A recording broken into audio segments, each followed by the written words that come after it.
Kayo ba ay caregivers dito sa Canada? Magandang balita! Ang Assurance Home Care ay naghahanap ng mapagkakatiwalaan, mapagmahal at mahusay na caregivers. Simple ang paniwala ng Assurance Home Care.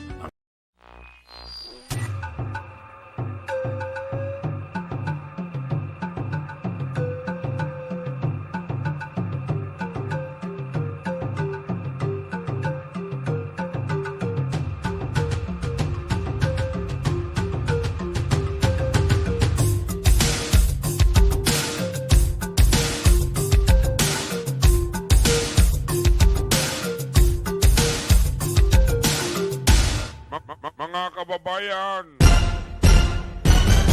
Mga kababayan ko, dapat lang malaman nyo, bilib ako sa kulay ko, ako ay Pilipino. Kung may itim o may puti, meron naman kayo manghi. Isipin mo na kaya mong abutin ang iyong nililihi.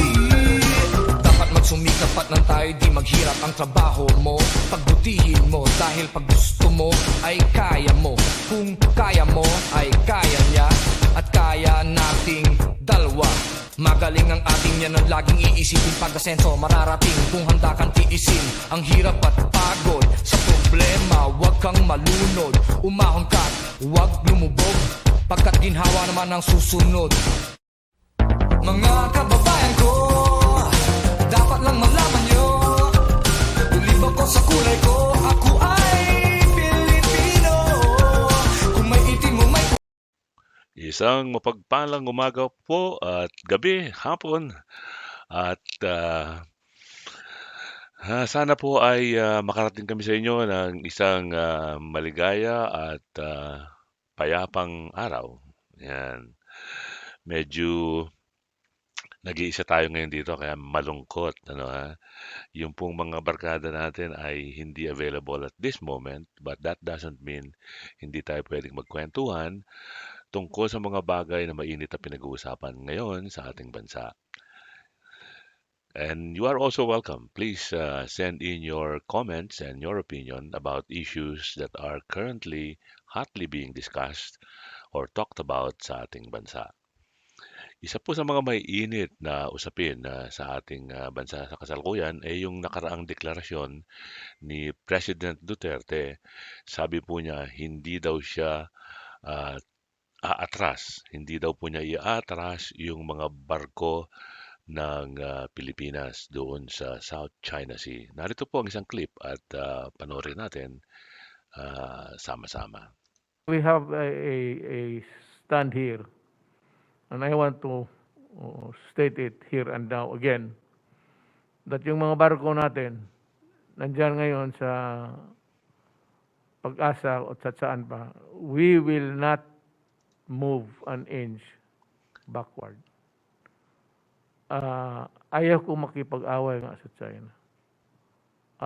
Ayaw ko lahat. Inuulit ko, may utang na loob kami. Malaki. Malaki ang utang na loob. Buhay ang tinulong niya sa amin. Pero yung ano naman ang bayan namin, sana maintindihan ninyo. Kung hindi ninyo maintindihan, magkakaroon talaga kayo ng problema. But please understand us because these things are what's supposed to be done by any president of any self-respecting republic. Pero ito, I'd like to put notice sa China.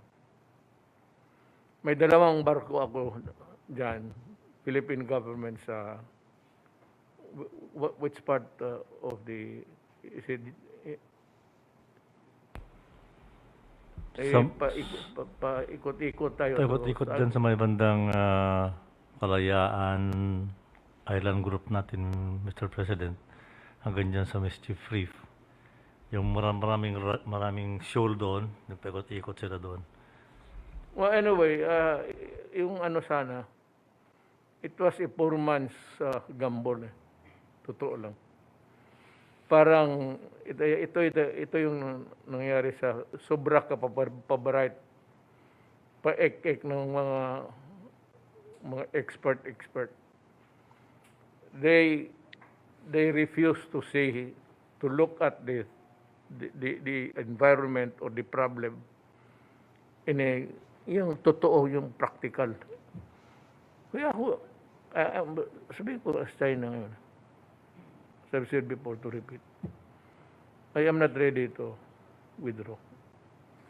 I do not want a quarrel. I do not want trouble. I respect your position and you respect mine.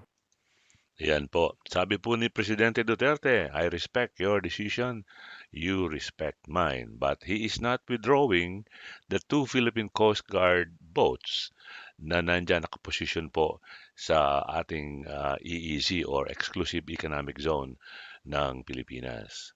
Okay, hindi daw po siya magpapa-pressure. He will not bow down to the pressure posed by either his critics or by China. Okay, ayaw daw po niyang ma-jeopardize yung friendship niya with Beijing. And then he's saying, marami kasi diyang, yung ka-ek-ekan, sabi niya, yung ginamit niya salita, yung ek-ek ng mga expert kuno tungkol sa issue ng South China Sea. Well, ginagamit ko po yung phrase na South China Sea kasi po, yan ang official name nung nasabing parte ng karagatan na nakapalibot dyan sa Pilipinas at sa ibang bansa dyan sa ASEAN. Nandiyan din ang Vietnam, ang Malaysia, ang Taiwan, at siyempre ang China. Kaya yung po sinabi niyang kaek-ekan ng mga expert, sabi niya, they refuse to understand the situation. And I think he's referring to the fragile situation that is now pervading sa South China Sea dahil po doon sa mga multiple claimants noong nasabing territorial sea. No?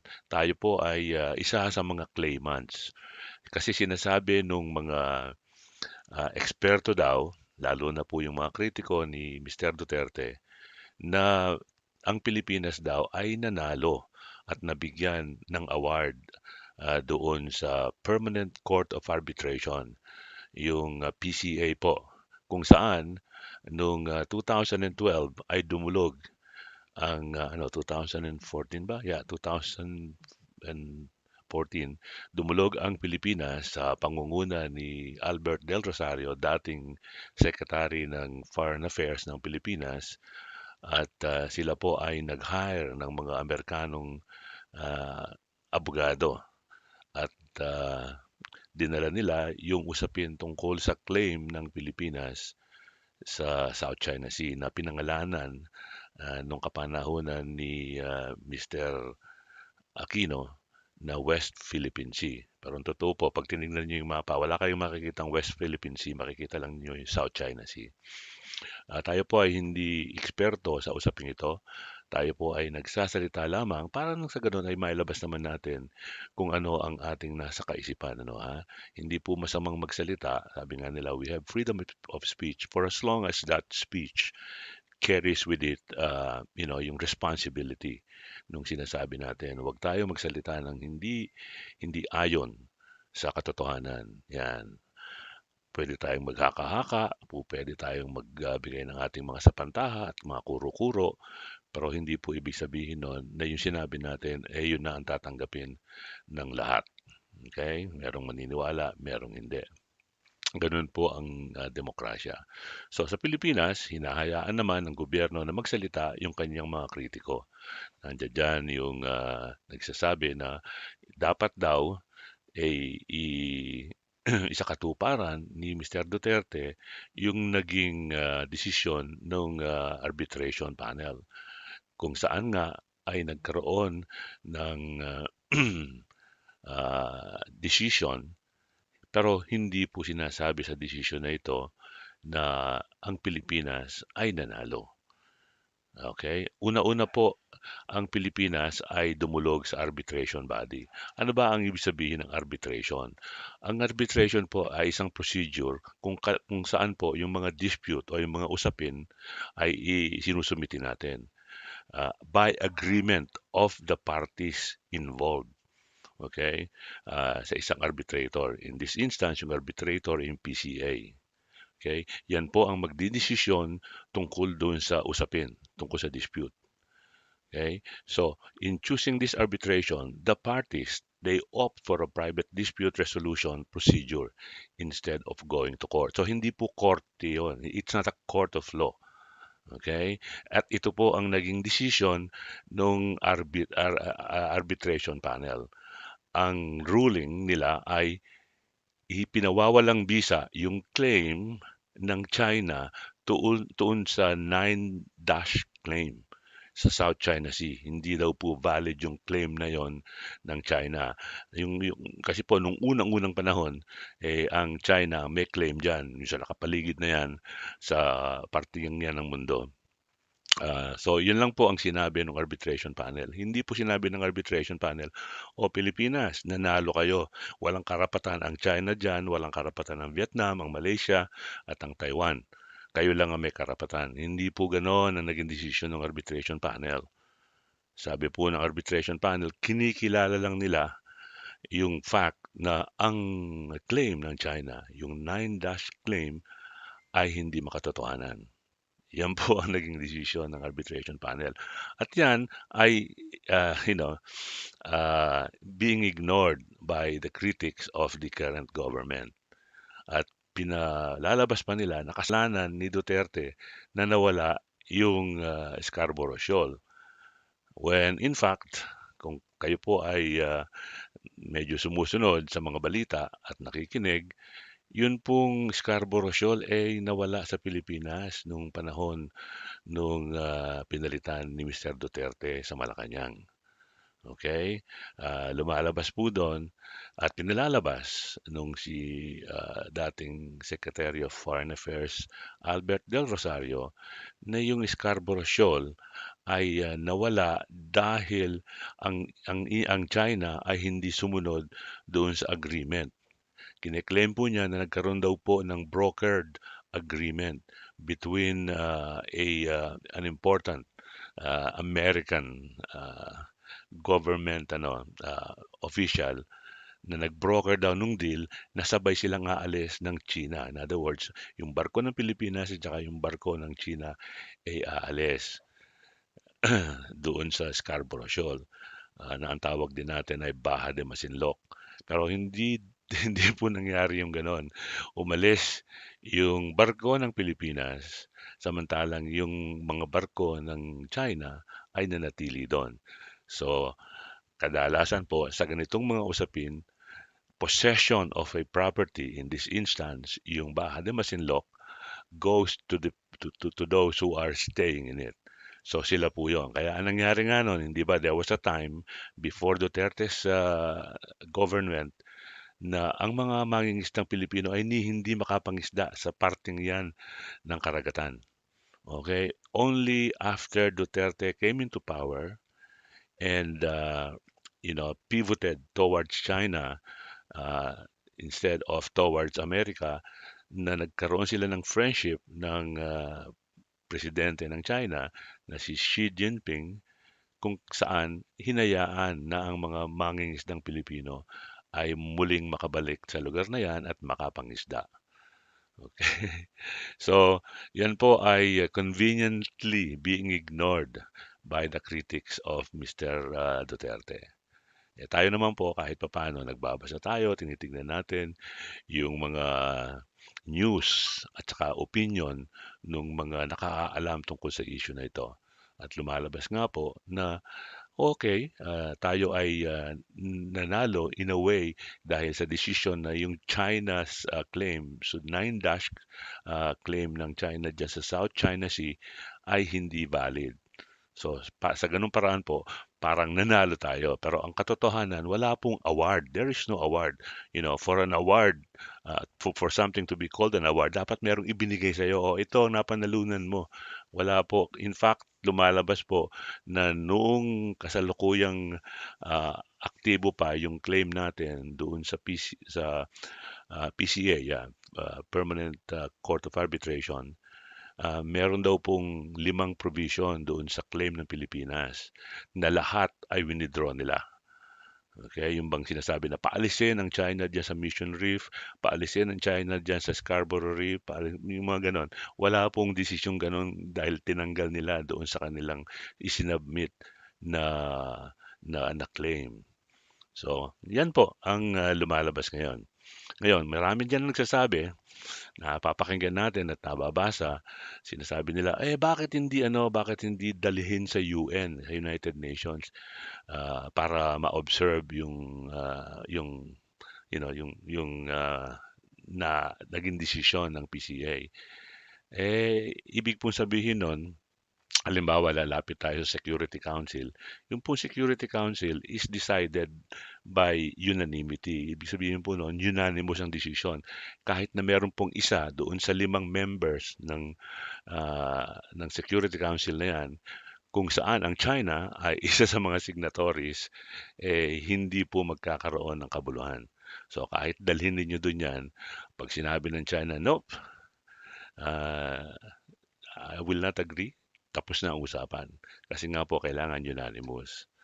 So yun ang mga bagay na conveniently being ignored by many who who are trying to put the blame on Duterte. Narinig po niyo yung sinabi kanina ng presidente, sabi niya, ayaw ko ng away, ayaw ko ng giyera.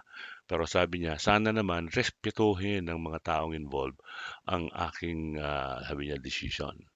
Yeah. So sa ngayon po, medyo tumitindi ng konti, tumataas ng konti ang tensyon sa lugar na yan dahil nga meron tayong 2 Coast Guard boats na nandiyan dyan at pinaalis, halimbawa, yung mga barko na nasa sa ating teritoryo, yung territorial waters po natin. Pero beyond that, hindi naman din sila makapag-impose ng kahit ano dahil nga claimants po yan. They are also claiming rights dun sa parte na yan ng karagatan. Okay, so hindi ko po alam kung ano ang inyong opinion tungkol dyan, but we certainly welcome your comments. So kung gusto po ninyo mag-comment, just write down your comments dyan sa ating comments box. Uh, if you wish, put your name, or if you want to join me, I will certainly welcome your presence dito sa ating programa. I'll send you an invitation link. All you need to do is to click it and voila, I can have you on screen with me and we can talk in friendly manners. Wala pong awayan dahil walang kahihinatnan ang away na yan. Okay, pinag-uusapan po yung mga claim-claim na yan. Ang totoo, kung talagang gugustuhin ng Pilipinas, mas matindi yung ating karapatan dyan sa Sabah. Okay? The land below the wind, sabi nga nila. Yung pong Sabah ay lumalabas na dating pag-aari ng Sultanate of Sulu. Yung pong si Sultan Kiram, who died at sometime I think in 1938.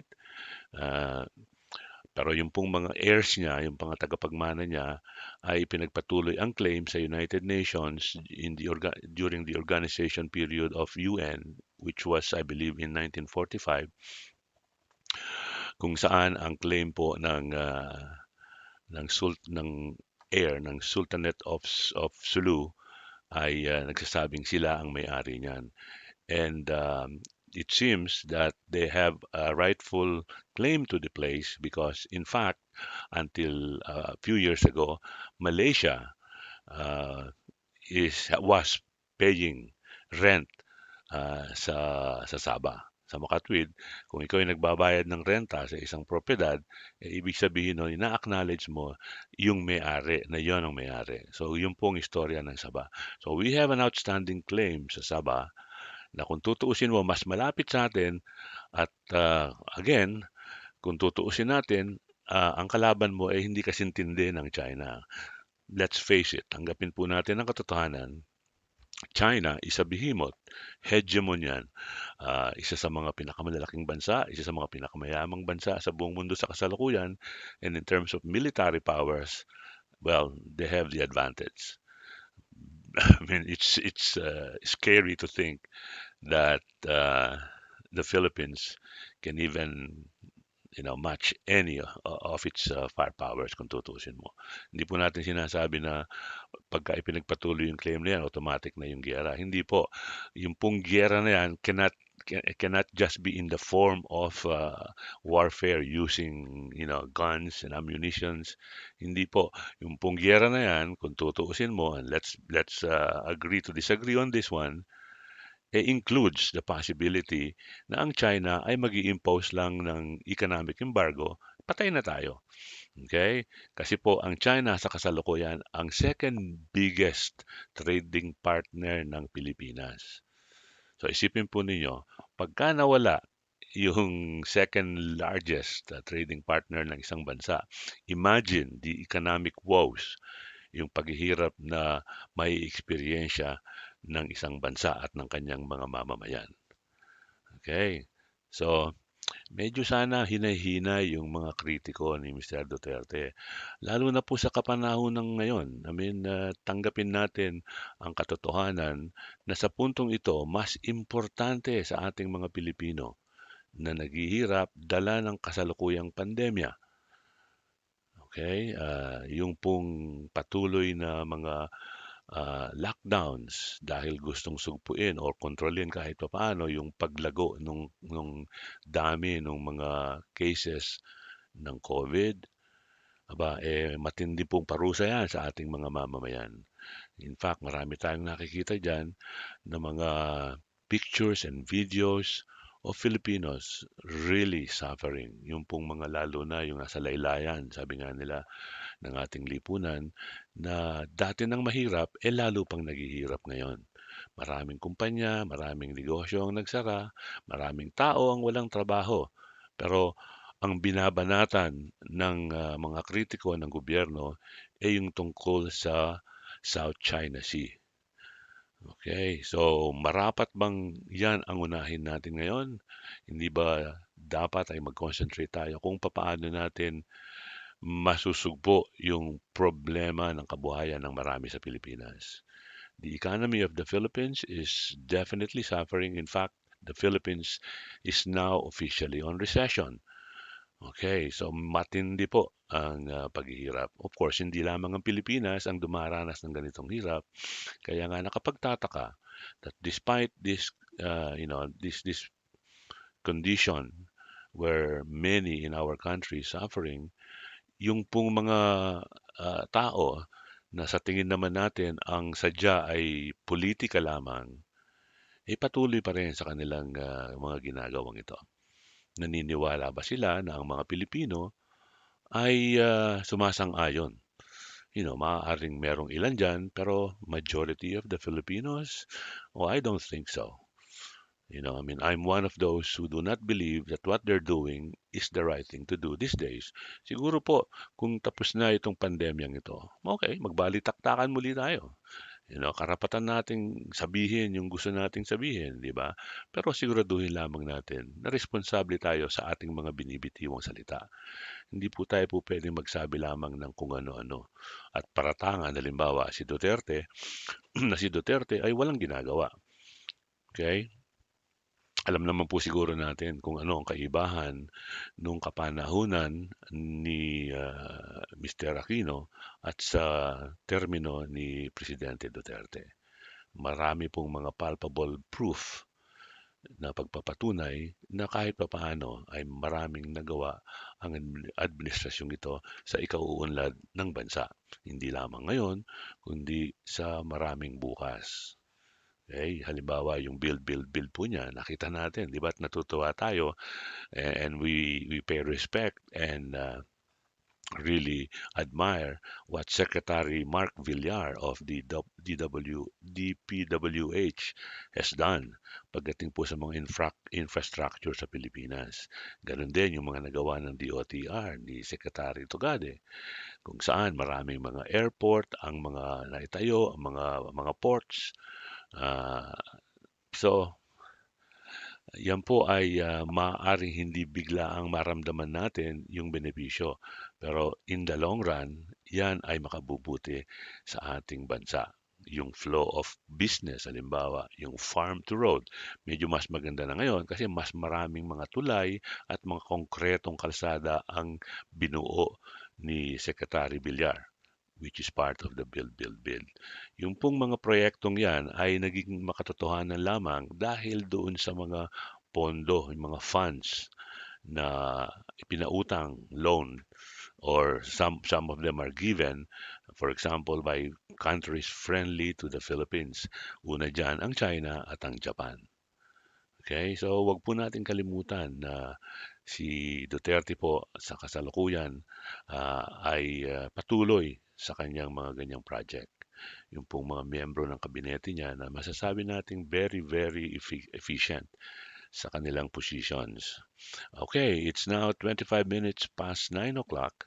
Medyo hindi kasing saya nung kasama natin dito yung aking partner na si William at saka recently si Miss Dina O'Brien of Waterloo.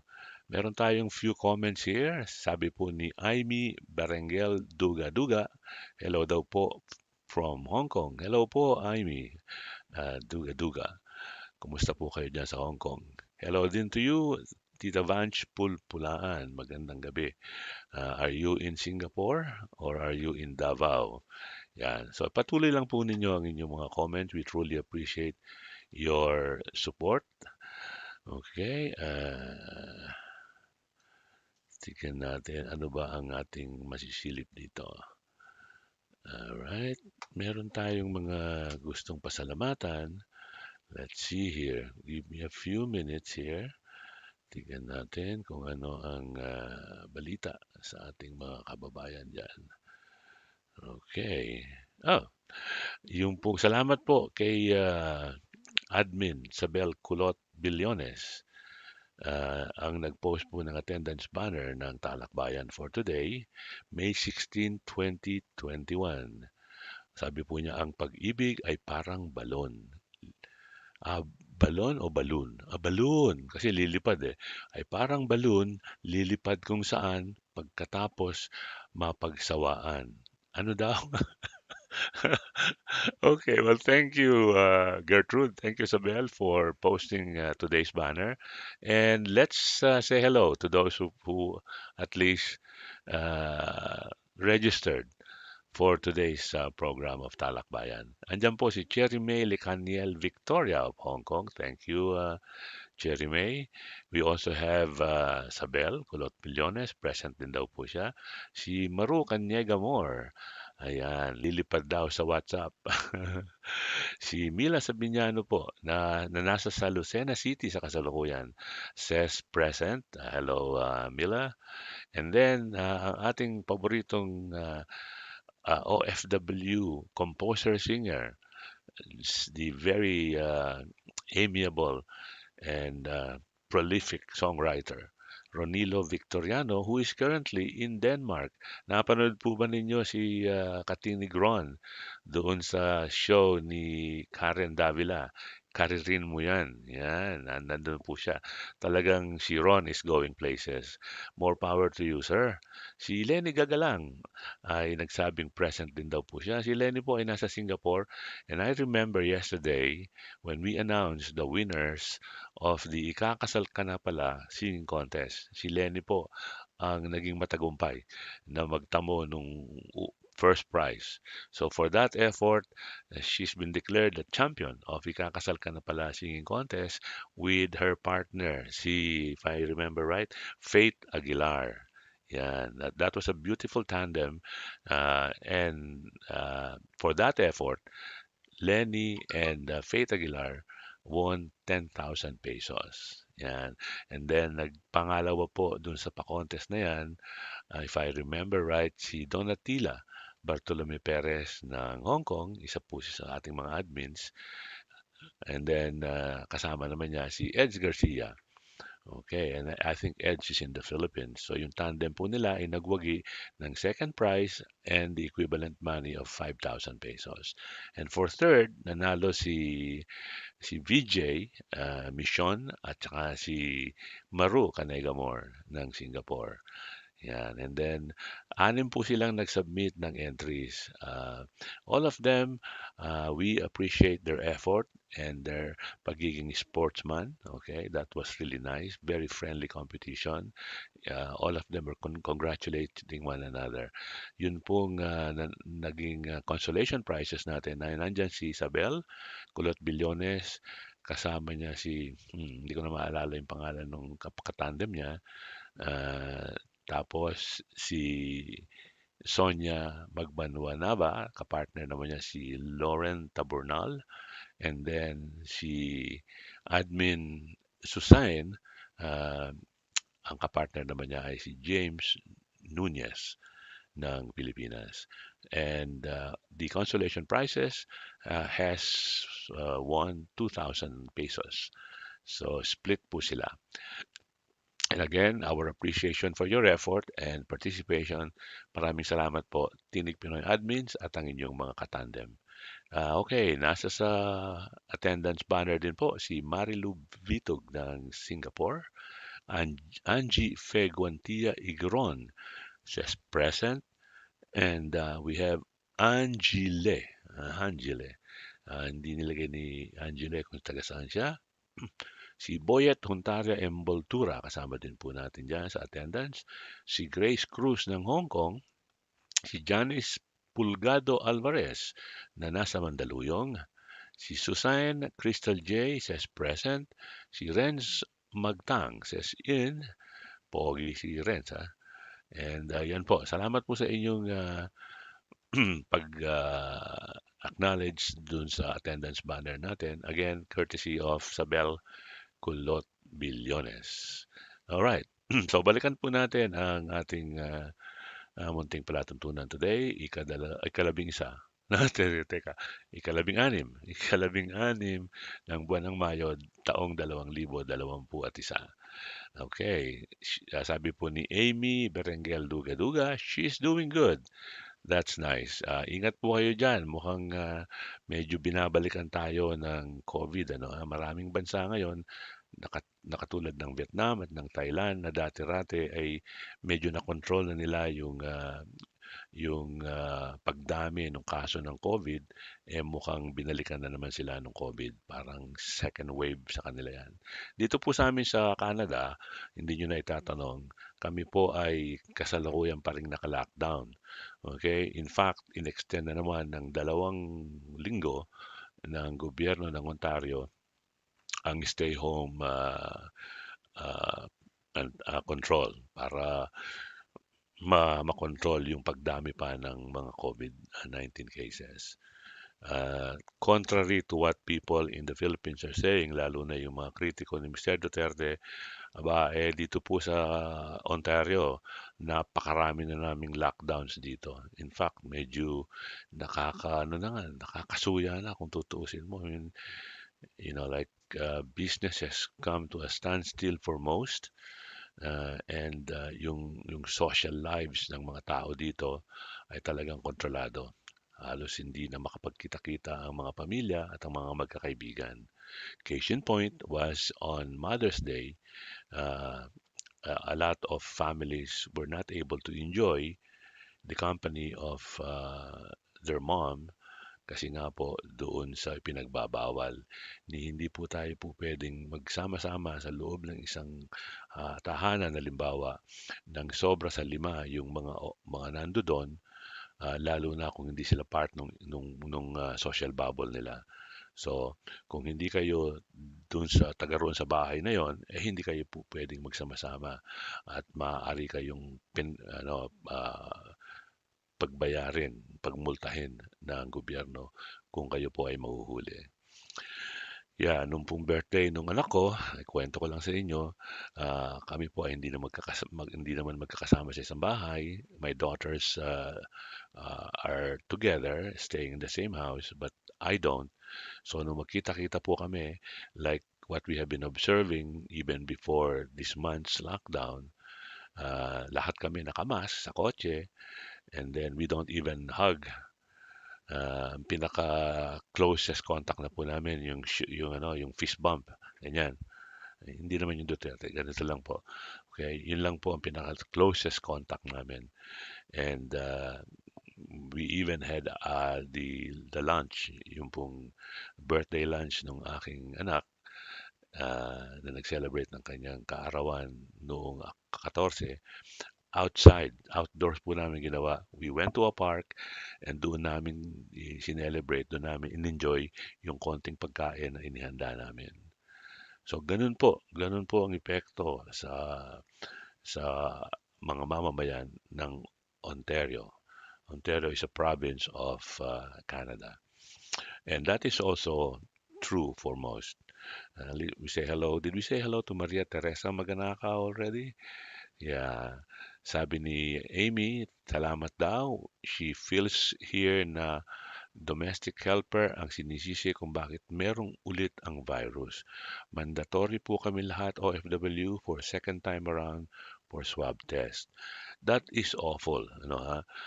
Yung ginawang mandatory yung pagsa-swab test. In fact, I think magde-declare yata din sila na mandatory din yung vaccination.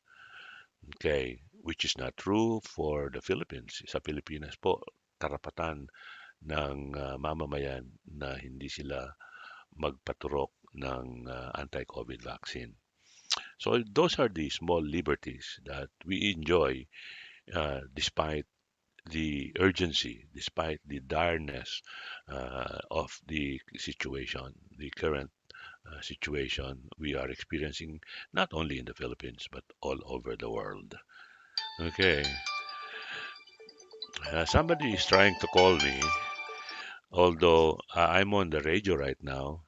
My nephew, Jeffrey, I'm seeing here on my phone, is trying to call me. Jeffrey, I'm currently on the radio. Uh, Call me in about half an hour, okay? Thank you. Okay. Uh,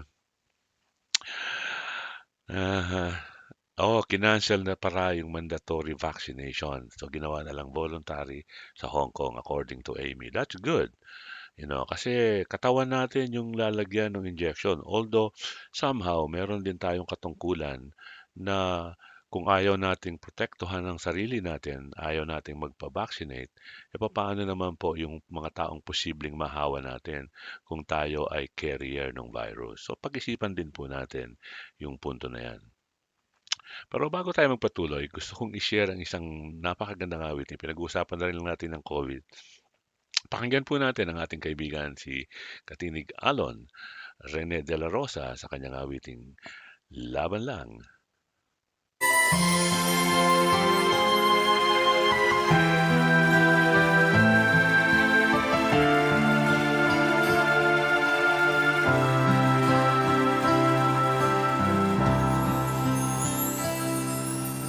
Bayan ko'y nababalot na ng dilim, sakay tinding pagsubok na dumating. Manalig ka at tayo'y diringgit, pag-asa'y mapapasatin. Ngayong panahon ng pagmamahalan, galit sa ating puso'y kalimutan. Magkaisa, oo, magkaisa, pagmamahal ating ipadama. Ikaw, ako, tayo dito sa ating mundo, umaasang di pababayaan. Kaya man ang mga luha, mahal ay nawalan. Umakita natin laban lang. Silang sumasagip ng mga buhay, humaharap sa salot na kalaban. Silang tagabantay, buhay inilaan, bayaning di matatawaran. Ngayon'y walang mahirap o mayaman, lahat pantay-pantay sa naranasan. Manalig ka o manalig ka, sa Diyos at tayo ay pakikinggan. Ikaw, ako, tayo dito sa ating mundo'y umaasang di pababayaan. May man ang mga luha, mahal ay nawalan, umagay darating, laban lang.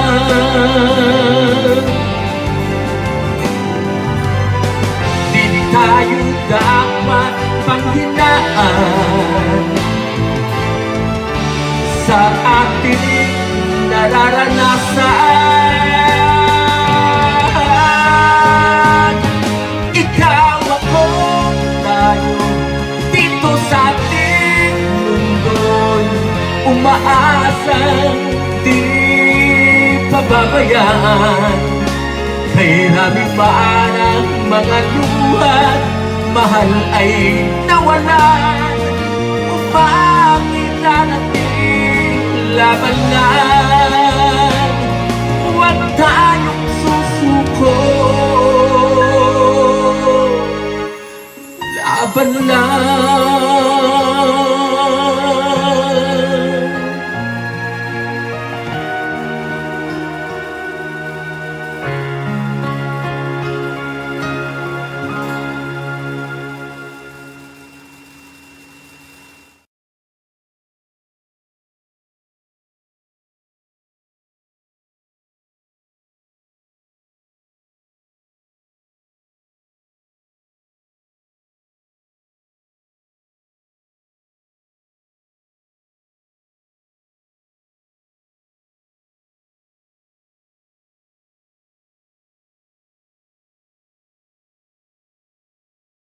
At minsan pa nawala na naman ako dahil mukhang off yung ating microphone. Okay? My apologies. Pasensya na po. Again, yung pong narinig nating awit ay dala sa atin ng ating kaibigan at katinig, si Alon Rene de la Rosa. Laban lang. Napaka maramdaming awit, napaka makahulugan at napaka mapanahon. Di po ba? Tamang-tama. Sa kasalukuyan po na tayo'y pinarurusahan ng pandemyang ito, wag po tayong mawawala ng pag-asa. Hanggat nabubuhay, merong pag-asa. Pasasan ba? At magwawagi din tayo sa tulong ng Panginoon at syempre ng mga nasa gobyerno na merong responsibilidad upang tumulong sa atin. Ah, in fact, nakikita natin sa Pilipinas ngayon ano yung spirit of bayanihan nangyayari yan. Medyo kumalma na ng konti yung usapin tungkol sa community pantries pero patuloy pa rin po yung mga walang political intentions sa kanilang ginagawa. They don't care whether they are praised, appreciated or not, but they're doing what they do para makatulong doon sa mga nangangailangan. Lalo na po yung mga kaibigan ko dyan sa Davao City, pinangungunahan ni Attorney Oni Partosa ng Davao. Yung pong kanyang grupo ay patuloy po sa pagbibigay ayuda sa mga nangangailangan dyan sa Davao City. And I think this is also being done in many places all over the Philippines. Yon. Na, thank you, Amy. Napansin niya na nakamute ako. Yeah, so pakishare lang po itong ating munting programa. Ngayon po ay 9:43 in the morning dito sa Ottawa where we are having a spectacularly beautiful morning. Maaraw at wala pong ulan at hindi malamig. Yan. I think today we will be enjoying another double digit temperature. Kahapon po ay umabot ng 28, I think, ang temperatura. So mukhang patuloy na ang summer dito sa amin. Yeah. And Ottawa is a beautiful place, napakalinis po.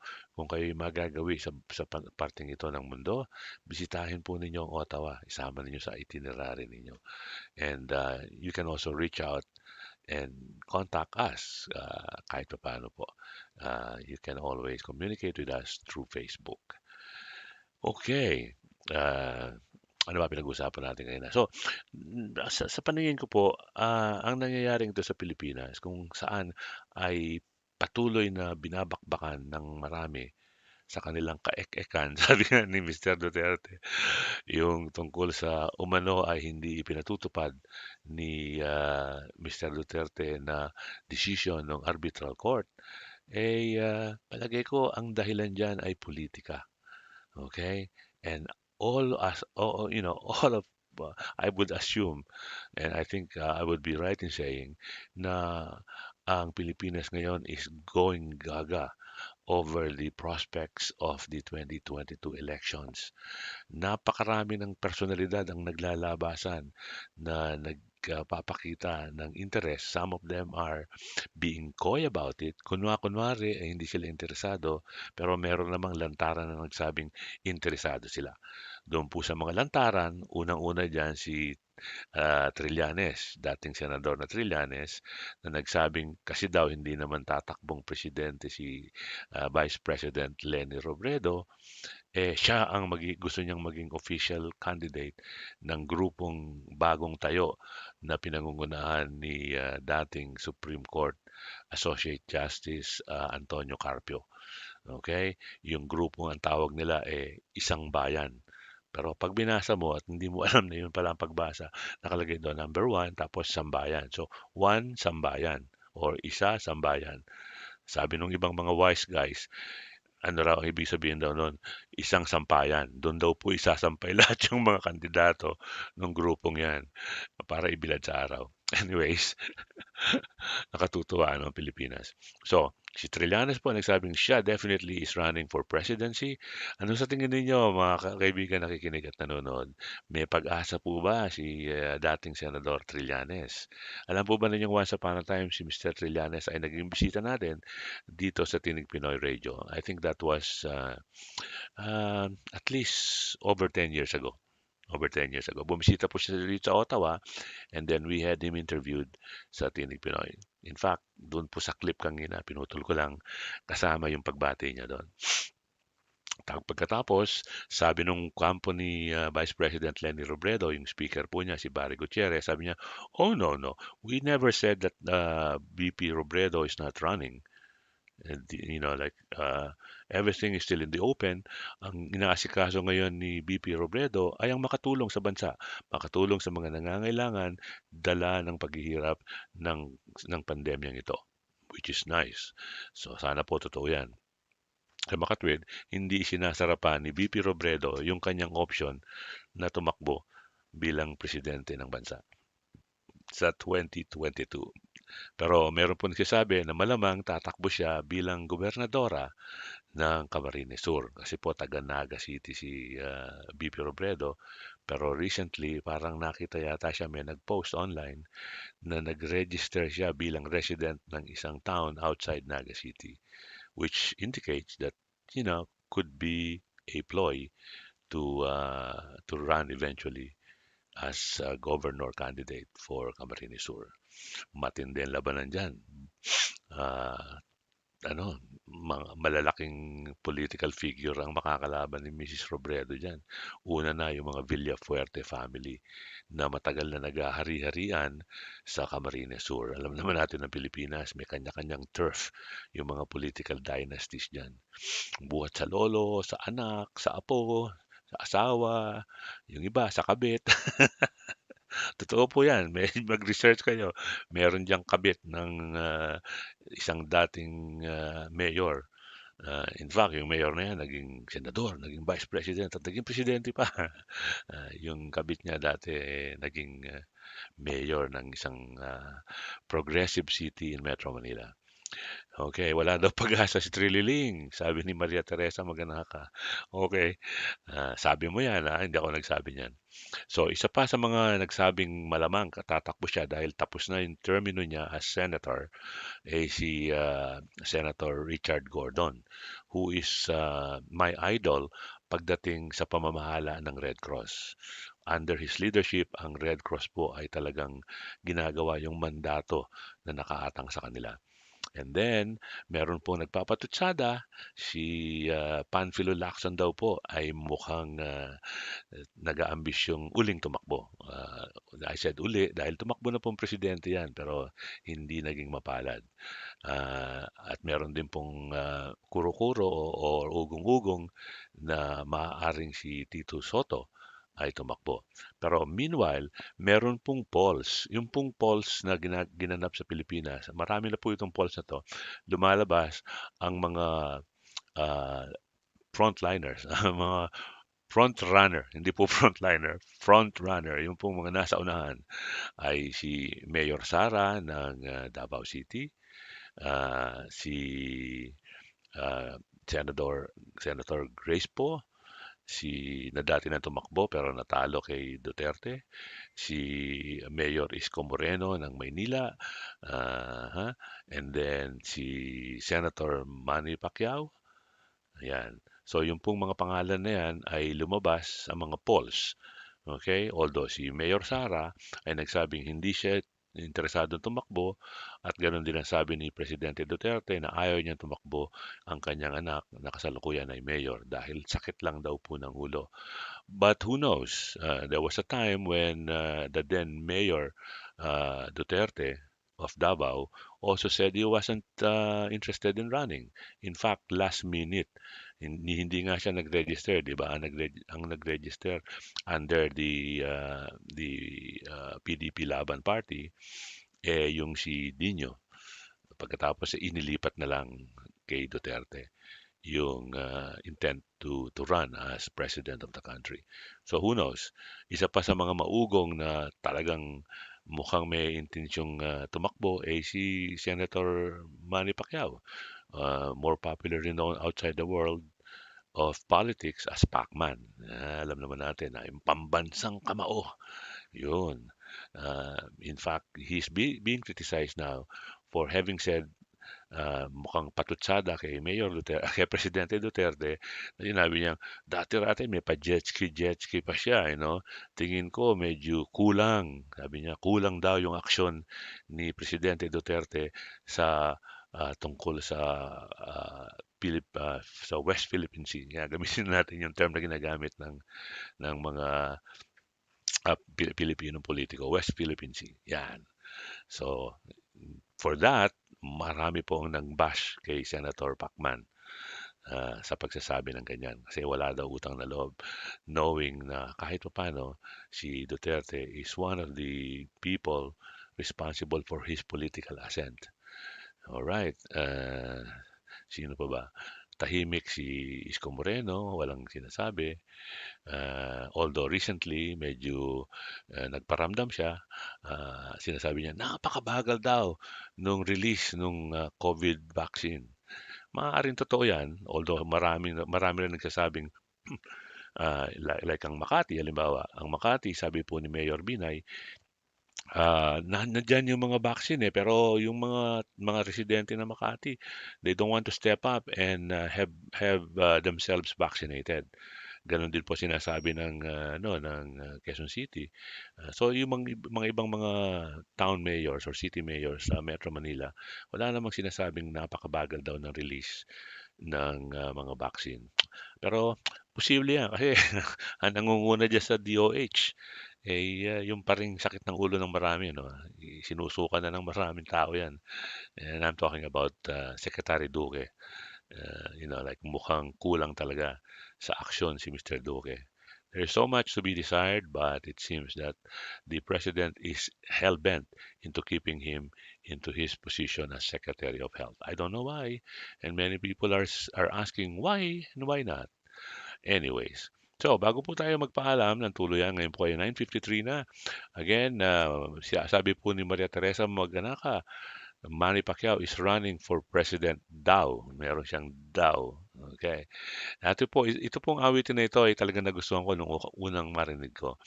And since then, have become friends to the singer herself, Carmela Betonyo of the Asia's Power Dreamers. Pakinggan po natin si Carmela Betonyo sa kanyang awiting Patawad, Mahal.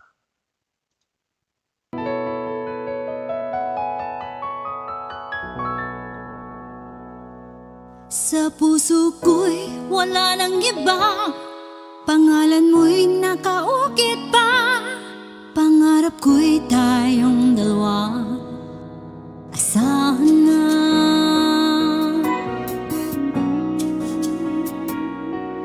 Minsan ako'y nasa ibang bansa, tuwa't sayang yung nadarama.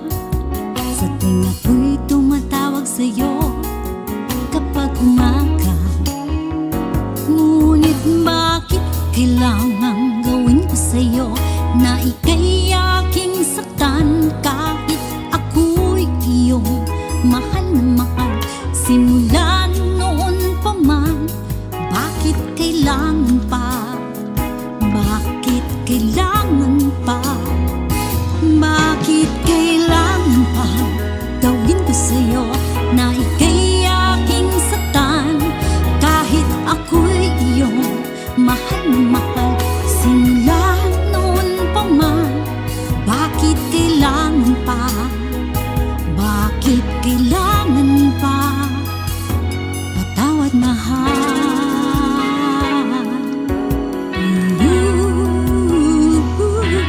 Ngayon ika'y nag-iisa, nalulungkot at lumulupa, nag-iisip at naghihintay ng umaga. Minsan ako'y nasa ibang bansa, tuwa't sayang yung nadarama. Kapag ako'y tumatawag sa'yo sa tuwing umaga, ngunit bakit kailangan gawin ko sa'yo na ika'y aking saktan kahit ako'y iyong mahal na mahal? Simula noon pa man, bakit kailangan pa? Bakit kailangan pa? Patawad, mahal.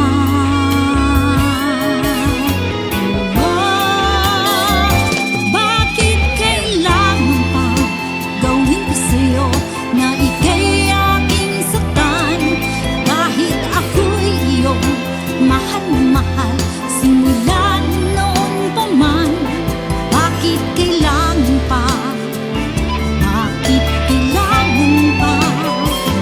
Bakit kailangan pa gawin ko sa'yo na ika'y aking saktan kahit ako'y iyong mahal na mahal? Simula noon pa man, bakit kailangan pa? Bakit kailangan pa? Bakit kailangan pa?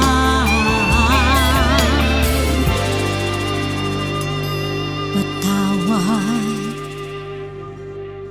mahal.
I've been talking again and my microphone is off. They don't hear me and I apologize. Muted daw po ako. Mabuti na lang meron tayong mga nagsasabi na muted tayo. Ang dami ko nang nasabi. Totoo yan, napakarami ko nang nasabi. Hindi ko na maalala. Okay, yung pong katatapos lamang na awitin ay inihatid sa atin ni Carmela Betonyo ng Asia's Power Dreamers. Si Carmela Betonyo po ay naging guest natin dito sa Tinig Pinoy Radio I think about 3 months ago. And then last month po ay nirelease niya ang kanyang second single, pinamagatang Second Chances, another beautiful song. Kung gusto po niyong marinig, i-check lang po niyo sa YouTube and give it a listen. It's a beautiful song. So far though, ang paborito ko ay ang Patawad Mahal. Kasi sa bandang huli, meron pa siyang Patawad Mahal. Yan. Sabi ko, hindi ka naman bumibili, ba't ka tumatawad? Okay. Alright, ngayon po ay alas 10 na ng umaga dito sa Ottawa, Ontario, Canada, kung saan we are enjoying a wonderful weather right now.